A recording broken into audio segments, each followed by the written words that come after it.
Investment in electric vehicle manufacturing has been in the news lately, with announcements from General Motors, Ford, and FCA, as well as Volkswagen's introduction of the ID.4, which will see production in the U.S. Daimler, BMW, and Honda are also expected to add U.S. EV production by the end of the decade.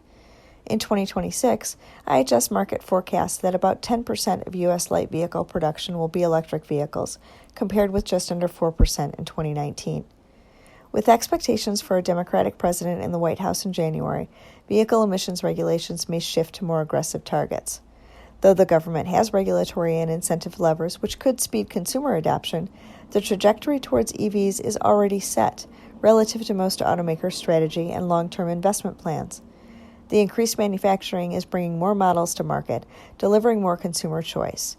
Increased choice and availability will be as critical to increasing consumer adoption as incentives or regulations. I'm Stephanie Brinley, and this has been an IHS Markit Minute.